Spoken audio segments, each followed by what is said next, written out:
बहुत से लड़का जो होता है सब देखेगा कि सब की अगल बगल में लड़की हैं, सब ना अगल बगल में लड़की हैं सब, देखेगा हमरे देख रही है, दाएं ले ट्यूबलाइट फोड़ दिया।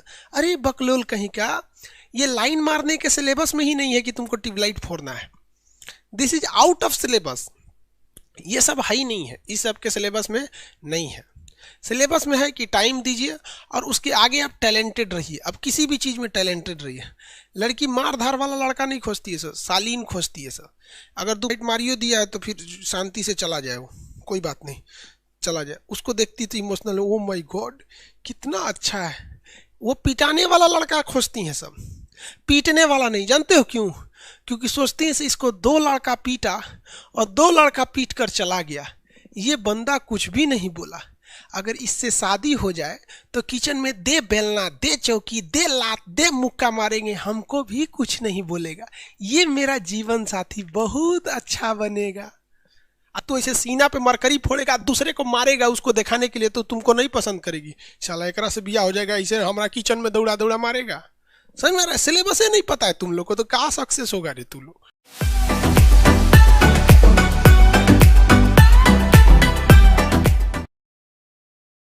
गुड इवनिंग, गुड इवनिंग बाबू। इससे पहले वाले क्लास में आपको प्रतिरोध के बारे में बताए थे। अब इस क्लास में आपको संधारित्र के बारे में बताएंगे। संधारित्र के बाद किरचॉफ का नियम, किरचॉफ के नियम के बाद नियम, इसके बाद से bulb, mercury, tubelight, press, fuse तार। जब ये हो जाएगा तब ट्रांसफार्मर, और जब ट्रांसफार्मर होगा तब एसी करंट और डीसी करंट, और डीसी करंट के बाद आपका पढ़ाएंगे सेल और बैटरी। तब होगा इलेक्ट्रिक खत्म, उसके बाद मैग्नेट। स्टार्ट करते हैं लोग। कैपेसिटर, देखिए भैया संधारित्र क्या होता है, कैपेसिटर। तो कैपेसिटर क्या होता है? एक ऐसा डिवाइस होता है जो चार्ज को रोक कर रखता है और अचानक छोड़ देता है। चार्ज को रोक के रखता है और अचानक छोड़ देता है, उसे हम कहते हैं संधारित्र या कैपेसिटर। संधारित्र या कैपेसिटर ऐसे देखेंगे ना, कैपेसिटर होता है इस टाइप का, पंखा उंखा में लगा रहता है कैपेसिटर। तो संधारित्र या कैपेसिटर एक ऐसा डिवाइस होता है जिससे आप करंट को फ्लो कराएंगे तो करंट को वो रोक के रखेगा, और जितना करंट है उसको अचानक चाक से छोड़ देता है। उसी को कहते हैं कैपेसिटर। उसे क्या कहेंगे भैया? कैपेसिटर कहेंगे। देख लीजिए, ये अलग अलग साइज के कैपेसिटर हैं, अलग अलग डिजाइन के कैपेसिटर हैं। आप इन्हें अक्सर देखे होंगे, ये बिजली के सामान वगैरह में आप इन्हें अक्सर देखे होंगे। ये संधारित्र होते हैं, इसमें से दो ठो हेड निकला रहता है, दो पैर इनके रहते हैं। इनका काम क्या होता है भैया? ये करंट को क्या करते हैं? ये एक तरह के बैटरी हैं। कैपेसिटर क्या है? एक तरह का सेल या बैटरी का ही है। लेकिन दोनों में अंतर क्या है? देखिए, जो सेल होता है ना बाबू, वो करंट को रुक रुक कर छोड़ता है। ये जो सेल दिख रहे हैं, ये सेल करंट को रुक रुक के छोड़ेगा। ये भी चार्ज होता है और चार्ज को अपने अंदर स्टोर कर लेता है। इसे भी चार्ज किया जाता है इलेक्ट्रिक से, और ये भी अपने अंदर करंट रोक लेता है। और जब रिक्वायरमेंट होती है तो धीरे धीरे छोड़ते रहता है, कंटिन्यूअस धीरे धीरे छोड़ते रहेगा। 2-3 घंटा जितनी इसकी कैपेसिटी है छोड़ेगा, उसके बाद धीरे धीरे बंद होगा। लेकिन ये ससुरा ऐसा नहीं करता है। ये क्या करे? करंट को रोकेगा, हचाक से छोड़ देता है, 1 सेकंड में सब खत्म, हचाक से छोड़ देता है। ये बताइए तो, अगर बैटरी से करंट मारे और कैपेसिटर से लगा के मारे, कौन तगड़ा मारेगा? कौन तगड़ा मारेगा? ये बताइए। कैपेसिटर मारता है। क्या मारता है? कैपेसिटर। देखिए बहुत ध्यान से समझिए, अलग अलग डिजाइन के कैपेसिटर है। कभी कभी कोई चीज जो होता है ना, उसमें अचानक करंट की जरूरत होती है तो कैपेसिटर लगाया जाता है। पंखा जो देखे ना, पंखा कंडेंसर, तो जो हम लोग सप्लाई देते हैं घरों में ना, ये सप्लाई से पंखा नाचेगा ही नहीं, इतना कम होता है।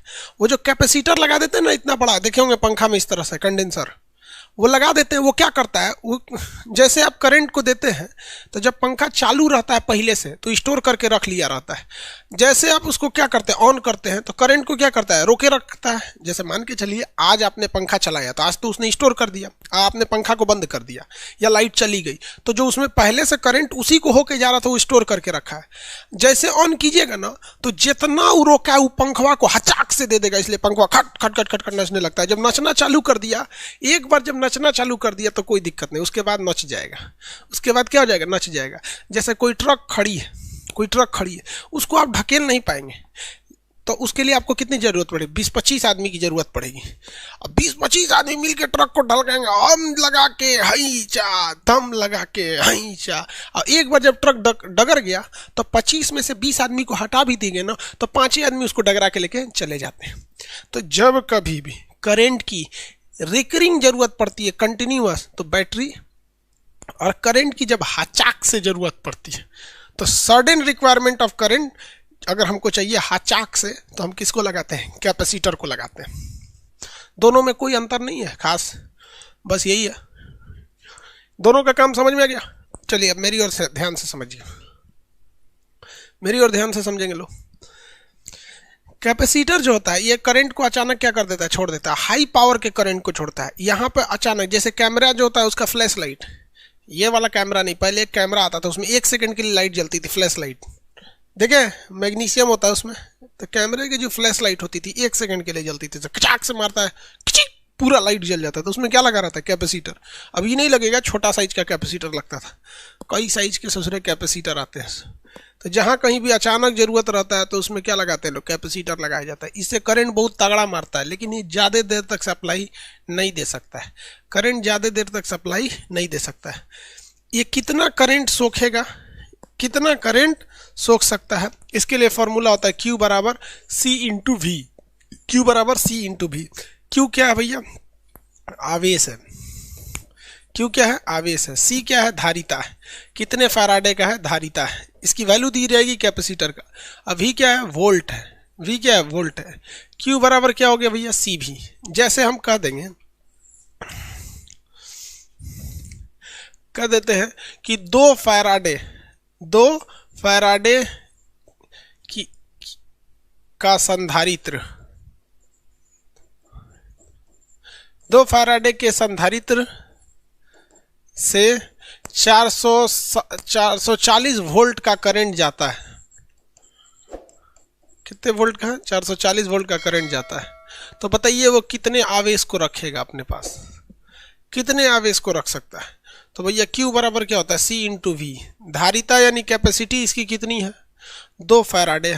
हालांकि एग्जाम में माइक्रो फैराडे देगा तो माइनस कर दीजिएगा 10 की पावर 6। वोल्टेज कितना है? 440। बताइए भाई कितना हो जाएगा? कितना हो जाएगा? 880 माइक्रो फैराडे करना पड़ेगा। अब माइक्रो फैराडे दिया रहेगा तो माइक्रो फैराडे करेगा तो फैराडे में करेंगे। इसको जोड़ने का जो तरीका होता है कैपेसिटर को, ये प्रतिरोध का ठीक उल्टा जुड़ता है। जैसे मान के चलिए यहाँ एक फैराडे दे दिया, ये इसे कैपेसिटर को बैटरी की तरह ही दिखाते हैं, लेकिन बैटरी में एक ऊंचा नीचा होता है, मतलब ज्यादा थोड़ा थोड़ा बैटरी देता है। ये ससुरा एक हाचाक से दे देता है, इसलिए इसे बराबर रख देता है। जब कभी भी ये सीरीज में दिखाई दे, जब कभी वे कैसे दिखाई दे? सीरीज में दिखाई दे, तो ये ससुरा उल्टा जुड़ता है प्रतिरोध की। प्रतिरोध से कैसे जुड़ जाता है? उल्टा जुड़ जाता है। जैसे मान के चलिए कि यहाँ ये दे दिया 8, यहाँ भी दे दिया 8, यहाँ भी दे दिया 8। अगर ये प्रतिरोध रहता तो 24 हो जाता, अगर ये रेजिस्टेंस रहता तो 24 हो जाता। लेकिन सीरीज में इसके जोड़ने का तरीका ही अलग होता है। 1/C = 1/C1 + 1/C2 सो 1 आगे चलते रहेगा। तो ये सीरीज में जब जोड़ेंगे ना इसे, तो ये प्रतिरोध से ठीक उल्टा जुड़ता है। प्रतिरोध से कैसा जुड़ता है? ठीक उल्टा जुड़ता है। तो देखिए 1/8 + 1/8 + 1/8 + 1/8, टोटल एलसीएम कितने हो गए? 8 हो गए। Total LCM 8। 1 2 3 4 काटेंगे तो 1/2 सीधा करना पड़ेगा फिर से, क्योंकि ये 1/C की वैल्यू है। कितना आएगा? 2। तो अब जो यूनिट दिया रहेगा, मान लीजिए यहाँ माइक्रो फैराडे दिया है तो 2 माइक्रो फैराडे, यानी इतना ज़्यादा लगाने से बेहतर है एक ही कैपेसिटर लगा दीजिए, 2 माइक्रो फैराडे का लगा दीजिए, 2 माइक्रो फैराडे का लगा दीजिए। ये प्रतिरोध का ठीक उल्टा होता है। चलिए ये समझ में आ गया। और वही अगर पैरेलल है तो ये ससुरा सीरीज की तरह जुड़ता है। अगर ये कैसा है? पैरेलल है। जैसे मान के चलिए यहाँ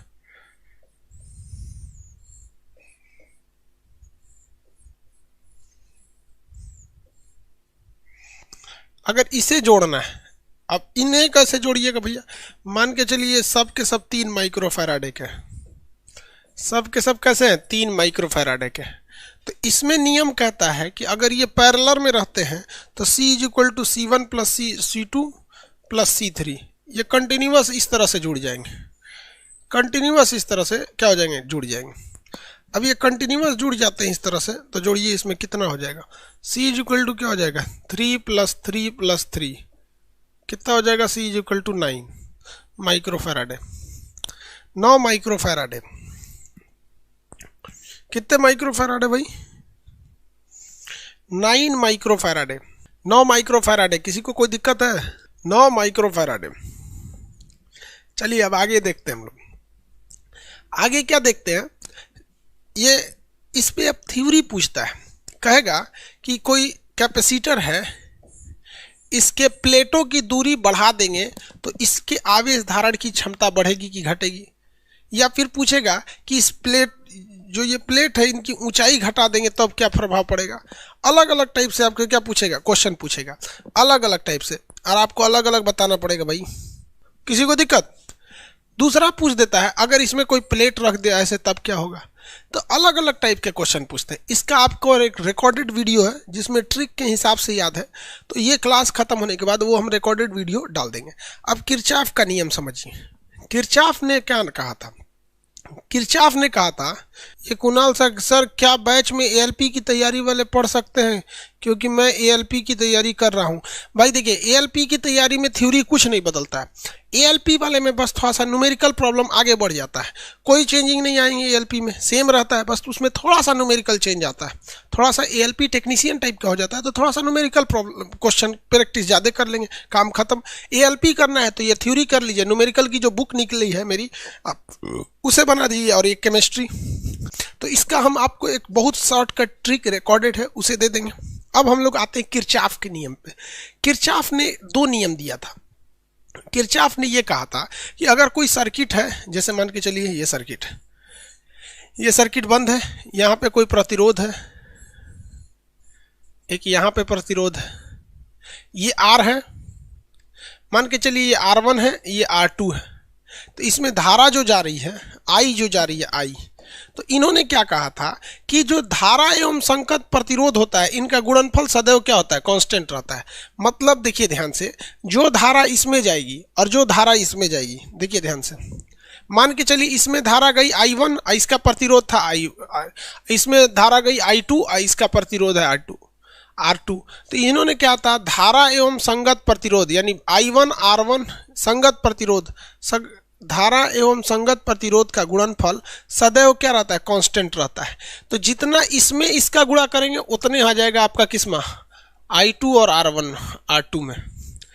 मतलब देखिए, अगर इसमें धारा ज़्यादा गई है तो इसमें प्रतिरोध कम होगा, गुणा करेंगे तो उतना ही आएगा, जितना इसमें कम धारा, इसमें ज़्यादा धारा जाएगी तो प्रतिरोध ज़्यादा होगा। यानी ये किरचॉफ ने दिया था, ये फर्स्ट लॉ था। इसका इम्प्लीमेंट न्यूमेरिकल में करेंगे हम लोग। इसका इम्प्लीमेंट कहाँ करेंगे, न्यूमेरिकल में करेंगे। तो इसको अभी ध्यान रखते हैं। मेन जो आता है किरचॉफ लॉ में, अभी ध्यान दीजिए, देखिए इसका 3 चीज़ का न्यूमेरिकल एक साथ आता है। एक पावर का आता है, ट्रांसफार्मर का आता है, और कुल इसका कौन है, ओम्स लॉ का। ये तीनों आपस में जुड़ के बनते हैं सब, इसलिए उन सबको आपस में बनाना पड़ता है। और पीछे जो न्यूमेरिकल बताए थे, जिसमें हम आपको बताए थे, कूलाम का लॉ बताए थे, विभवांतर पोटेंशियल, ये सब बताए थे, वो एक साइड में बनते हैं, ये एक साइड में बनते हैं। यहाँ आप देखिए किरचॉफ का सेकेंड लॉ, ये फर्स्ट लॉ जो था, ये हम लोग इसको जब ओम का नियम अभी पढ़ेंगे तो मैच करके उसका न्यूमेरिकल बनाएंगे लोग। किरचॉफ ने जो दूसरा नियम दिया था, जो मैच नहीं करता है, उन्होंने कहा था कि अगर किसी वायर से करंट जा रहा है और यहाँ पे कोई जंक्शन है, क्या है, कोई जंक्शन है, इस पे कई सारे करंट आ रहे हैं, कुछ करंट आ भी रहे हैं, यहाँ से कुछ करंट जा भी रहे हैं, ये एक जंक्शन पॉइंट है। क्या है, जंक्शन पॉइंट है, कुछ करंट आ रहे हैं, कुछ करंट जा रहे हैं। तो इन्होंने कहा था कि जंक्शन पॉइंट पर जो करंट होगा वो एकदम जीरो होगा, जंक्शन पॉइंट पर करंट होगा वो जीरो होगा। ये सेकंड लॉ किरचॉफ ने, किरचॉफ का सेकंड लॉ यहाँ देख लेंगे। फर्स्ट लॉ बताए जब ओम पढ़ाएंगे तो उसके साथ बताएंगे। किरचॉफ का सेकंड लॉ कहता है कि जंक्शन पॉइंट पर करंट जीरो होगा। अब आप बताइए जंक्शन पॉइंट पर करंट जीरो कैसे होगा। इसका मतलब यही हुआ कि जंक्शन पॉइंट पर अगर करंट जीरो है, जहाँ मिल रहा है जंक्शन पॉइंट, जंक्शन पॉइंट पर करंट क्या होता है, करंट जीरो हो जाता है। ये जीरो होगा कैसे, तो इसके लिए एक शर्त है कि जितना करंट आएगा यानी आने वाली धारा बराबर हो जाए जाने वाली धारा, यानी जितना करंट आएगा उतना करंट अगर वापस चला जाएगा तो यहाँ तो कुछ बचेगा ही नहीं। जैसे हम आपको एक एग्जांपल दे देते हैं, एग्जांपल ये दे देते हैं कि ये 3 एम्पियर का करंट है, ये 5 एम्पियर का करंट है, ये पता ही नहीं है कितने एम्पियर का करंट है, ये 9 एम्पियर का करंट है, ये 1 एम्पियर का करंट है। आप बताइए इसमें कितना करंट जाना चाहिए, इसमें कितना करंट जाना चाहिए आप बताइए किरचॉफ्स लॉ पर। देखिए आने वाली धारा बराबर होती है जाने वाली धारा, कितनी धारा आ रही है भाई उतनी ही धारा जाएगी। देखिए आने वाली धारा कितनी है, 1 एम्पियर आ रही है और 9 एम्पियर आ रही है, तो 9 1 इधर 9 1 कितनी धारा हो गई आने वाली, 9 1 10 धारा आ रही है, बराबर जाने वाली 3 चला गया 5 चला गया यानी 8 चला गया, प्लस ये भी चला गया, पता ही नहीं है एक्स कितना चला गया। कितनी एम्पियर आई भैया 2 एम्पियर। कितना एम्पियर आ रहा है, एक्स बराबर 2 एम्पियर। इसको इधर भेज दीजिए, 10 में से 8 गया 2 एम्पियर धारा आ रही। कितने एम्पियर आ रही है 2 एम्पियर। बस यही पूछता है, एक तो फिगर में से एक तो गायब कर देगा और पूछेगा बताइए कितने एम्पियर की धारा आएगी, कितने एम्पियर की जाएगी, आपको बताना पड़ेगा। बता देंगे किरचॉफ्स लॉ पे। किसी को दिक्कत है तो बोलो। अब हम लोग को देखना है इलेक्ट्रिक इक्विपमेंट। इलेक्ट्रिक इक्विपमेंट में हम लोग को बेसिकली 3-4 चीज़ों को देखना है। एक लाइट से देख लेना है, क्वाइल से देख लेना है, बल्ब देखना है, ट्यूबलाइट और एलईडी बल्ब। तो एलईडी बल्ब आपको मॉडर्न फिजिक्स में पढ़ना है, क्योंकि उसमें ना जब डायोड पढ़ाएंगे तब एलईडी समझ में आएगा, उसमें वो सेमीकंडक्टर यूज होता है। तो इसमें एक एलईडी बल्ब पढ़ना, एक मरकरी और एक बल्ब पढ़ना है। दूसरा आपको हीटर पढ़ना है और प्रेस पढ़ना है, हीटर और प्रेस। तीसरा जो हो जाता है वो फ्यूज पढ़ना है। तो सबसे पहले हम लोग बल्ब देखते हैं। क्या देखते हैं भैया, बल्ब जो है इसमें अगर आप ध्यान से समझेंगे तो नीचे इसका एक होल्डर होता है। बल्ब में नीचे क्या होंगे भैया, एक होल्डर हो जाएंगे। इसमें आपको एक तो इसे उठा देगा ताकि ये जाके करंट सप्लाई पे जुड़ जाए। अब एसी करंट उसे कहते हैं जिसमें प्लस माइनस नहीं होता है, और डीसी करंट उसे बोलते हैं जिसमें ससुरा प्लस माइनस बनल रहता है। तो एसी में प्लस माइनस नहीं रहता है, कोनों का कोनों खोस दीजिए, उसमें कोई दिक्कत नहीं होता एसी में। अब ये इसका फिलामेंट हो जाता है। ये क्या हो गया, इसका फिलामेंट। क्या हो गया भैया, फिलामेंट। अब ये फिलामेंट हो गया। अब इसको जलाइएगा ना तो जलने लगेगा बल्ब, कोई दिक्कत नहीं है, अभी भी जलाएंगे तो जलेगा। लेकिन दिक्कत ये है कि जैसे ये फिलामेंट जलेगा ना बहुत ज़्यादा गर्म हो जाएगा। क्या हो जाएगा, बहुत ज़्यादा गर्म हो जाएगा, और यहाँ हवा आएगी ना तो उससे रिएक्शन करके जल उल के ख़त्म हो जाएगा। इसलिए इसको घेर के ना चारों ओर से इसके एगो शीशा लगा दिया जाता है। घेर के चारों ओर से क्या कर दिया जाता है, शीशा लगा दिया जाता है। अब इसमें जो ये फिलामेंट होता है वो टंगस्टन का होता है। टंगस्टन का होता है जो लगभग 3700 डिग्री सेल्सियस तक टेम्परेचर को झेल जाता है और जलता नहीं है, मतलब पिघलता नहीं है। तो इसका बताइए फिलामेंट कौन सा होगा भैया, तंतु। ये जो बल्ब है, इस बल्ब में 2 ही क्वेश्चन पूछता है कि भैया इस बल्ब का जो तंतु होता है, तंतु यानी फिलामेंट। तो इस बल्ब का जो फिलामेंट होता है वो किस चीज़ का बना होता है, तो W फॉर टंगस्टन का बना होता है। ये कितने टेम्परेचर झेल जाते हैं सर, 3700 डिग्री सेल्सियस टेम्परेचर झेल जाएगा। लेकिन अगर हम इसे खुला छोड़ देंगे तो इसका ऑक्सीडेशन होकर ये खराब हो जाएगा। इसलिए इसको हम लोग क्या करते हैं, 2 तरह से करते हैं। या तो इसमें वैक्यूम बना देते हैं या पूरी हवा निकाल देते हैं। वैक्यूम यानी निर्वात बना देंगे, वैक्यूम बना देंगे। नहीं तो इसमें हम 85% डाल देते हैं हम लोग आर्गन।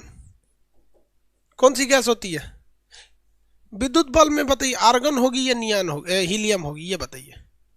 विद्युत बल्ब में हीलियम होगी या आर्गन होगी, विद्युत बल्ब में हीलियम या आर्गन, ये बताइए। देखिए अब ध्यान से समझिए, आधा आर्गन आधा हीलियम बता रहे हैं।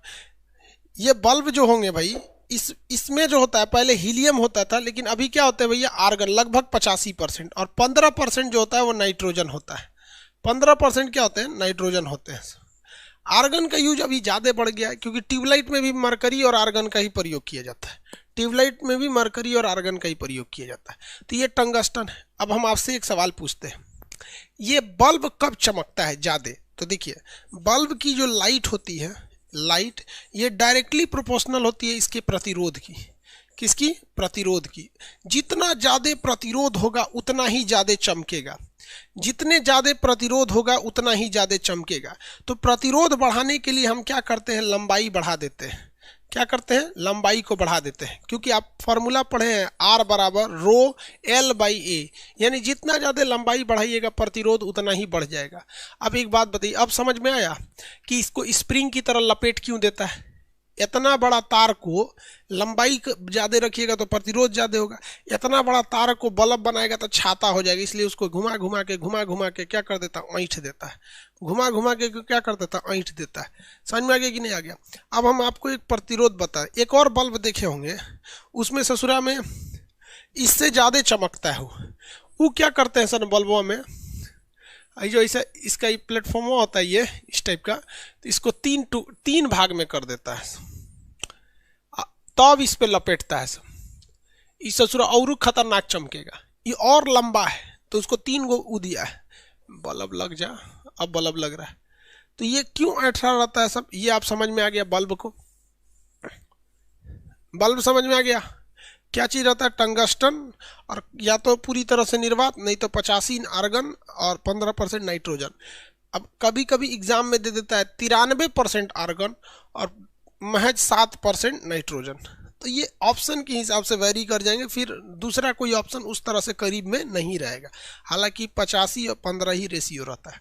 अब हम लोग समझते हैं बिजली का, ये तो हम लोग देख लिए लोग बल्ब को, लेकिन अच्छी रोशनी के लिए या वाइट रोशनी के लिए हम लोग ट्यूबलाइट का प्रयोग करते हैं। किसका प्रयोग करते हैं भैया? ट्यूबलाइट का। किसका प्रयोग होगा? ट्यूबलाइट का। जिसका एग्जाम के टाइम पे कोविड पॉजिटिव होगा उसका एग्जाम कैंसिल कर दिया जाएगा, फिर लास्ट में उनके लिए एक डेट निकाला जाएगा कोरोना स्पेशल, उसमें सब लोग जाएंगे लोग एग्जाम देने। ठीक है, तो जिनका कोविड है उनको टेंशन लेने की जरूरत नहीं है। ये नहीं कि कोविड लेके, बीमारी लेके चले जाए एग्जाम देने, कहेंगे हमको तो हो ही गया, दूसरे को भी बांट आते हैं। अब यहाँ देखिए ट्यूबलाइट देखते हैं। जो ट्यूबलाइट बनाई जाती है, इस दोनों ट्यूबलाइट के इस साइड में टर्मिनल होते हैं। क्या होता है भैया? टर्मिनल होते हैं। और इस टर्मिनल से हमको यहाँ पे टंगस्टन जोड़ दिया जाता है। क्या जोड़ देते हैं? टंगस्टन। जैसे उसमें टंगस्टन जोड़े थे वैसे ही इसमें भी क्या जोड़ना रहता है? टंगस्टन। इसमें भी जोड़ना रहता है, दोनों में टंगस्टन जोड़ना है। अब भैया लाइट किस पे जाती है? टंगस्टन पे ही जाती है। दोनों सिरे पे क्या रहेगा? तार रहेगा। किस चीज़ का? टंगस्टन का रहेगा। अब इसमें टंगस्टन की लाइट जला देंगे तो इसे थोड़ा अजीब टाइप का रोशनी देने लगेगा, इसलिए इसमें बेरियम पेरोक्साइड लगा दिया जाता है। करंट तो हम लोग यहीं से देते हैं, इसके आगे एक परत लगानी है। किस चीज़ की? तो बेरियम पेरोक्साइड की। किस चीज़ की परत है भैया? बेरियम पेरोक्साइड की। Barium peroxide. अब यहाँ देख लीजिए, ये है आपका barium peroxide. Barium peroxide, barium peroxide लगा देते हैं। और उसके जस्ट पीछे जो होता है वो होता है टंगस्टन। ये बल्ब वाला ही फॉर्मूला है। लाइट कौन करता है? टंगस्टन करता है। लाइट कौन करता है? टंगस्टन करता है। अब ये बेरियम पेरोक्साइड क्यों लगाया गया है? तो भैया बेरियम पेरोक्साइड जो होता है ये यूवी किरणों को छोड़ देता है। कौन सी किरणों को? यूवी किरण को। जो अल्ट्रा वायलेट किरण छोड़ देता है। तो अल्ट्रा वायलेट किरण कैंसर कर देगा, यहाँ पर यूवी किरण उत्पन्न करेगा, ससुरा कैंसर उत्पन्न कर देगा। अभी बताइए ना भैया, ये कैंसर उत्पन्न करने वाला उपाय कर दिया है। दोनों ओर से क्या निकल रहा है? कैंसर का स्रोत निकल गया। यहाँ पर क्या हो गया भैया? कैंसर का स्रोत निकल गया। तो इसी को हम लोग वापस लाइट में, हाई फ्रीक्वेंसी लाइट में बदलने के लिए हम लोगों ने एक दूसरा तरीका अपनाया। इसके बीच में भर देते हैं पारा, Hg पारा, या इसमें भर देते हैं आर्गन गैस, पारा या आर्गन गैस। जब इसमें यूवी किरणें पारा या आर्गन से टकराती हैं तो बहुत ही सुंदर और मधुर रोशनी में निकल जाती हैं, वाइट कलर की एकदम बेहतरीन और हाई पावर की रोशनी में बिखरती हैं चारों ओर, हाई पावर की रोशनी में बिखर जाती हैं चारों ओर। और इनके बाहर एक लेप लगा दिया जाता है वाइट कलर का, जिससे कि इनकी रोशनी बिल्कुल वाइट दिखने लगे। इसलिए ट्यूबलाइट फोड़ के अंदर वाई से काछिएगा ना तो सफ़ेद सफ़ेद वाइट निकलता है। तो ये सिद्धांत हो जाता है भैया किसका, मरकरी का। मरकरी में जो लाइट सप्लाई दी जाती है वो टंगस्टन को, जलता टंगस्टन ही है, इसके जानबूझ के आगे क्या लगा दिया जाता है, बेरियम परऑक्साइड। ये बेरियम परऑक्साइड क्या उत्पन्न करता है, यूवी किरण। ये यूवी किरण हमारे लिए खतरनाक होती है, इसलिए इसके अंदर क्या रख दिया जाता है, मरकरी और या आर्गन रख दिया जाता है। आर्गन या मरकरी से टकरा के ये किस में बदल जाती हैं, प्रकाश में बदल जाती हैं, और हमें क्या देने लगती हैं, खूब बेहतरीन प्रकाश देती हैं। खूब बेहतरीन क्या देती हैं, प्रकाश देती हैं। अब इसमें क्वेश्चन क्या पूछेगा कि ट्यूबलाइट के अंदर किसका प्रयोग होता है, तो आर्गन का। 10% आर्गन होता है, 15%, और पारा ज़्यादा होता है। Hg क्या होता है, ज़्यादा, मतलब Hg और इनका मिश्रण होते हैं सब। ये कौन सी किरण इसके अंदर बनती है, तो यूवी किरण बनती है। कौन सी किरण बनती है, यूवी किरण बनती है। या लेप किस चीज़ का लगाया जाता है, बेरियम परऑक्साइड। किसका लेप लगाएगा भैया, बहुत लोग ट्यूबलाइट सीने पे फोड़ देते हैं। हाँ हाँ, बहुत से लड़का जो होता है सब देखेगा कि सब की अगल बगल में लड़की हैं सब ना, अगल बगल में लड़की हैं सब, देखेगा हमरे देख रही है, दाएं ले ट्यूबलाइट फोड़ दिया। अरे बकलोल कहीं का, ये लाइन मारने के सिलेबस में ही नहीं है कि तुमको ट्यूबलाइट फोड़ना है। This is out of syllabus, ये सब है ही नहीं है, इस सब के सिलेबस में नहीं है। सिलेबस में है कि टाइम दीजिए और उसके आगे आप टैलेंटेड रहिए। अब किसी भी चीज़ में टैलेंटेड रहिए। लड़की मार धार वाला लड़का नहीं खोजती है सर, शालीन खोजती है सर। अगर 2 फाइट मारियो दिया है तो फिर शांति से चला जाए, वो कोई बात नहीं, चला जाए। उसको देखती तो इमोशनल, ओ माय गॉड कितना अच्छा है। वो पिटाने वाला लड़का खोजती हैं सब, पीटने वाला नहीं। जानते हो क्यों, क्योंकि सोचती हैं इसको 2 लड़का पीटा और 2 लड़का पीट कर चला गया, ये बंदा कुछ भी नहीं बोला। अगर इससे शादी हो जाए तो किचन में दे बेलना, दे चौकी, दे लात, दे मुक्का मारेंगे, हमको भी कुछ नहीं बोलेगा। ये मेरा जीवन साथी बहुत अच्छा बनेगा। तो ऐसे सीना पे मरकरी फोड़ेगा, दूसरे को मारेगा उसको दिखाने के लिए, तो तुमको नहीं पसंद करेगी। साला एकरा से बिया हो जाएगा, इसे हमारा किचन में दौड़ा दौड़ा मारेगा। समझ में आ रहा है, सिलेबस नहीं पता है तुम लोग को, तो कहाँ सक्सेस होगा रे तू लोग, पगला कहीं का। टाइम तो कोनो लड़की या जगलो नहीं होगी लाइफ में। सब सिलेबस समझ भाई, सिलेबस। इसलिए अगर कोई आपको पीटे तो आप पिटा जाइए, हाथ जोड़ लीजिए एकदम, 2 झापड़ मारे फिर हाथ जोड़ लीजिए, कहिए ओ माय गॉड यही है हमारे लिए सही, एकरे ब्याह करेंगे और दिन भर कचरेंगे इसको। आगे समझते हैं। एगो कह रहा जी सर आगे से ध्यान रखेंगे। चल इधर समझना यार, इस समझ में आ गया कि नहीं आ गया, किसी को दिक्कत। अब 2 क्वेश्चन याद रखिएगा, पूछेगा इसको ससुरा ट्यूबलाइट को क्या कहते हैं, प्रकाशिक नलिका, प्रतिदीप्ति नलिका। ससुरा ट्यूबलाइट को प्रतिदीप्त नलिका, ट्यूबलाइट को क्या कहा जाता है भैया, प्रतिदीप्ति नलिका कहा जाता है।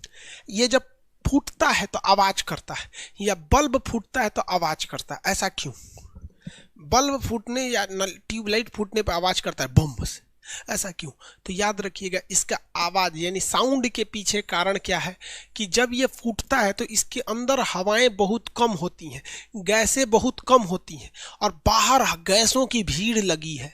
अचानक फूटता है तो हवाएं धड़ाम से घुसती हैं, तो हवाएं बाहर से अंदर की ओर आती हैं। बाहर से कहाँ आती हैं, अंदर की ओर। बाहर से अंदर की ओर आने के कारण ये क्या करता है, आवाज करता है। साउंड का मेन कारण यही है, आवाज या साउंड का मेन कारण यही है। किसी को कोई दिक्कत है भैया, डिजिटल ट्यूबलाइट नहीं होता है, वो होता है आपका एलईडी बल्ब होता है। अब एलईडी बल्ब में आर्सेनिक फास्फाइड पढ़ाएंगे हम वहाँ, जब एलईडी पढ़ाएंगे तब, जब हम आपको डायोड बताएंगे कल तब, अभी नहीं पढ़ा रहे हैं। चलिए अब हम लोग देखते हैं कि आयरन हीटर क्या होता है। हीटर, हीटर क्या होता है भैया, खाना वाना बना लिया जाता है हीटर में। हीटर पे खाना कब बनाता है, लड़का तब बनाता है हीटर पे खाना जब उसकी बिजली का बिल उसके मकान मालिक को भरना है। अगर लड़का जान गया कि हमारा बिजली का बिल मकान मालिक भर रहा है तो ससुरा कंफर्म हीटर पे लगेगा बनाने, कहेगा कि हमारा कौन चीज आ रहा है, हीटर पे बनाने लगता है। तो हीटर कुछ नहीं होता, एक सिंपल सी डिवाइस होती है। हीटर कुछ नहीं है भैया, एक सिंपल सी डिवाइस है जिसमें इस तरह से सांचा बना होता है।